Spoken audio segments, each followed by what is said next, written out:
ele é necessário. Filipenses capítulo de número 1 e versículo 12 a seguir. Depois nós vamos lá para Filipenses capítulo 4 e versículo 11 a seguir. Aleluia, Jesus. Filipenses capítulo 1, versículo 12 a seguir. Depois Filipenses capítulo 4, versículo 11 a seguir. Amém. Filipenses tem 104 versículos. Capítulo 1, 30. Capítulo 2, 30. Capítulo 3, 21. Capítulo 4, 23. O que Filipenses fala, pastor Ricardo? 4 coisas: alegria de sofrer, alegria de servir, alegria de crer e alegria de dar. Tudo é motivo de alegria, porque Jesus é a nossa fonte. Filipenses capítulo 1, versículo 12 a seguir. Depois Filipenses capítulo de número 4, versículo 11 a seguir. Leia a Bíblia, medite na palavra. Quando você lê a Bíblia, se você não entender, continue lendo. Continue lendo. Né? Porque o que eu não entendo, Deus entende. Então, se o Senhor entende, Ele está falando comigo de uma forma que eu não estou entendendo. Mas daqui uma semana, 10 dias, o Espírito Santo vai te abrir a mente. Você vai começar a entender a palavra. Glória a Deus. Eu comecei no Evangelho, no plano diário de leitura da Bíblia. 40 vezes por dia eu abria a Bíblia, fechava, lia. E não entendia nada. Hoje, irmãos, como é que a gente sabe isso? Porque o Senhor me ensinou.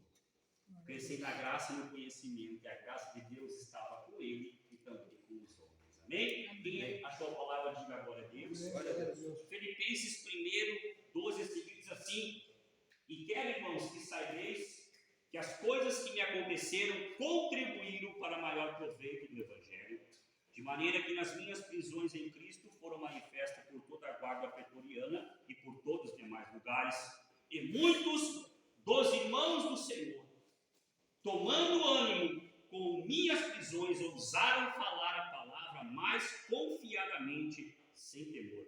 Verdade que também alguns pregam a Cristo por inveja, por porfia, outros de boa mente, uns por amor, sabendo que fui posto por defesa do Evangelho, mas outros, na verdade, anunciam a Cristo por contenção, não puramente, julgando acrescentar aflições às minhas prisões.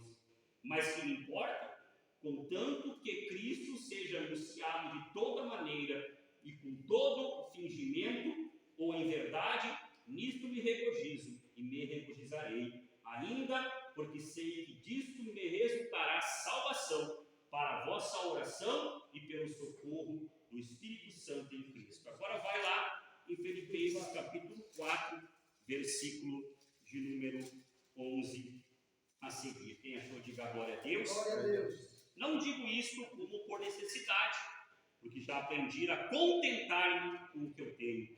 Sei estar abatido e sei também ter abundância. Em toda maneira, em todas as coisas estou instruído, tanto a ter fartura como ter fome, tanto ter abundância como padecer necessidade. Posso todas as coisas naquele que me fortalece. Todavia fizeste bem em tomar parte na minha aflição.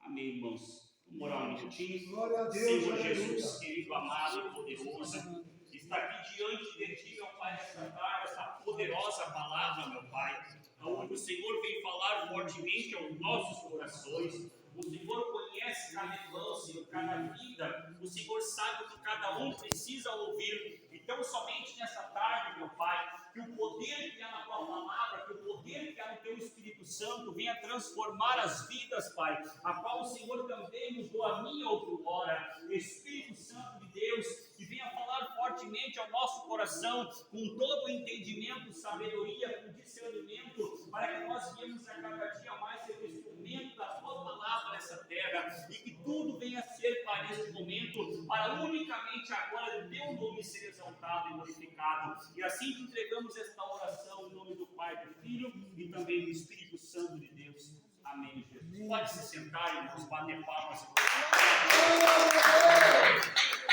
Irmãos, essa carta de Paulo aos Filipenses foi aproximadamente 61 anos depois de Cristo, quando Paulo ele estava preso, quando havia feito Jerusalém para visitar.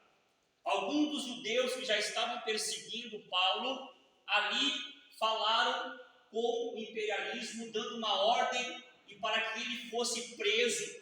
E Paulo foi levado a Roma e ficou por 2 anos preso em cárcere privado. Para que você entenda um pouco, naquela época, o cárcere privado era uma casa que Paulo tinha, e ele ali foi guardado por essa guarda pretoriana, onde eram soldados romanos, que 24 horas por dia faziam ali a guarda para que ele esperasse o momento que ele iria ser enviado para ser julgado. Isso está lá em Atos capítulo de número 28, versículo 11 a seguir. Mas a palavra do Senhor vai dizer que Paulo ficou 2 anos preso, e ali houve algo na vida dele que ainda estava livre, que ele poderia receber visitas, ele poderia escrever cartas e muitas outras coisas, ele ainda tinha liberdade. Décadas depois foi proibido isso, quando o evangelho de Jesus ele começou a ser mais pregado, mais falado. Então o próprio imperialismo romano começou a dar ordem mais severa para que a palavra do Senhor não viesse a se multiplicar. Só que Paulo aqui está dizendo em Filipenses capítulo 1, versículo 12, quero que saibais, meus irmãos, que tudo que aconteceu comigo é para melhor proveito do Evangelho, de maneira que as minhas prisões foram manifestas por toda a guarda pretoriana e por todos os demais lugares. Nós sabemos que Paulo, irmão, passou muitos momentos difíceis na sua vida, inclusive lá em 1 Coríntios ele relata as suas credenciais para com os seus irmãos em Cristo, no momento que ele passou extrema dificuldade. Paulo tinha um currículo diante de Cristo inquestionável, e a própria palavra do Senhor vai dizer que o perseguidor torna-se ser perseguido. Só que o que me chama a atenção, e eu louvo a Deus pela vida desse homem chamado Paulo, é um dos meus aconselheiros na fé, eu me espelho muito nesse homem.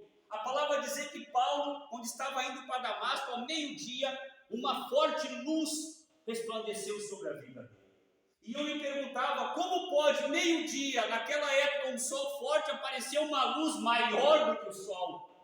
E a palavra do Senhor vai dizer que quando aquela luz ali resplandeceu, Paulo caiu por terra. E quando ele caiu por terra, ele já, na sua consciência, disse, quem és o Senhor? A conversão instantânea. Não houve um processo que aconteceu na minha vida. Não houve um processo que aconteceu na tua vida. Muitas vezes, irmãos, nós não conseguimos entender por que Deus não resolve esse meu problema, se Deus tem poder para resolver. Deus sabe como trabalhar. Em cada vaso que Ele vai usar, Ele vai trabalhar de uma forma. Você, quando se questionar acerca do que está acontecendo, imagina Jesus, Pai, por que eu estou aqui nessa terra sofrendo tanto? É pedrada, é cuspida, agora estão querendo me colocar numa cruz, Pai, por que uma coroa de espinho? Por que estão batendo? Por que estão cuspindo na minha cara? Por que tanto sofrimento? Por que, Pai? Os porquê, às vezes, é um questionamento do que acontece na nossa vida pela permissão de Deus, e se é permissão de Deus, não há por que saber. Por isso que nós confiamos em Deus. Meus irmãos, eu passei testemunho da minha vida, de dívidas que eu tinha no crime, no tráfico, de pessoas puxarem arma, eu no altar pregando, e o Senhor me dizer, olha, diz para ele que ele tem 3 segundos para baixar essa arma, ou ele te manda aqui para cima, ou ele aceita Jesus. Eu estou vivo aqui. Mas será que nós temos a confiança em ter um amor pelo Evangelho, a ponto de saber que todo o meu sofrimento é para a glória do Senhor? Tudo que eu passar é para a glória do Senhor. Paulo está preso durante 2 anos em Roma, foi pego em Jerusalém. Jerusalém foi onde tudo começou, sim ou não? Sim. Mas o que me questionou é que Paulo envia uma carta aos filipenses de gratidão, agradecendo por tudo que estava passando. E essa carta de gratidão foi milhares e milhares de quilômetros. Foi num período que Paulo estava evangelizando ele passou por lá, e a semente foi semeada, e a palavra de Deus foi pregada, e o Espírito de Deus trabalhou e fez uma igreja grata a Deus pelo homem que havia passado lá. Meu irmão, minha irmã, será que tu tem agradecido a Deus pelas pessoas que Ele tem colocado na tua vida para falar do seu amor? Será que tu tem agradecido a Deus ou tem questionado, eu não quero ouvir a palavra, irmãos? Isso é algo maravilhoso. Paulo não ficou muito tempo lá, mas o Espírito Santo ficou. E é ele que te pega. Lembra de Saul? Saul mandou um mensageiro. Diga glória a Deus. Glória a Deus. E o mensageiro não voltou. Saul ficou bravo. Mandou outro mensageiro. O outro mensageiro não voltou. Ele ficou bravo. Mandou outro mensageiro. O outro mensageiro não voltou. Saul ficou bravo. O que está acontecendo? Que eu estou mandando mensageiro e ninguém volta. Saul, rebelde, eu vou. Chegou lá e perguntou: onde é que está Samuel? Onde é que está Davi? Estão lá em Naiote. Significa terra de profeta. Lugar que não é qualquer um que pisa.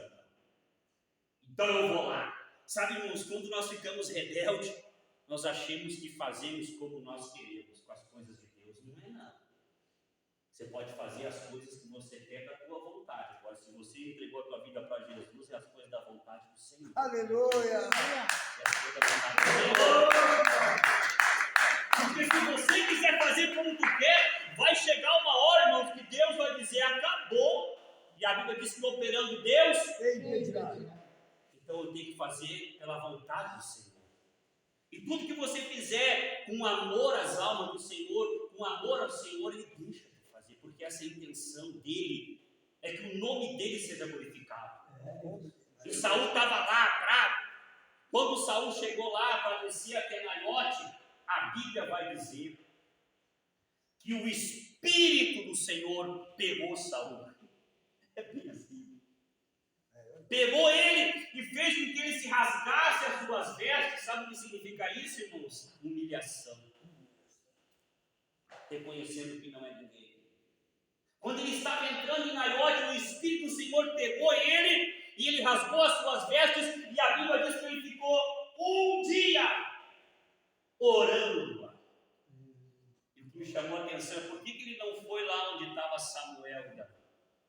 Porque todos os três que haviam sido enviados também não chegaram lá. Sabe o que Deus está dizendo?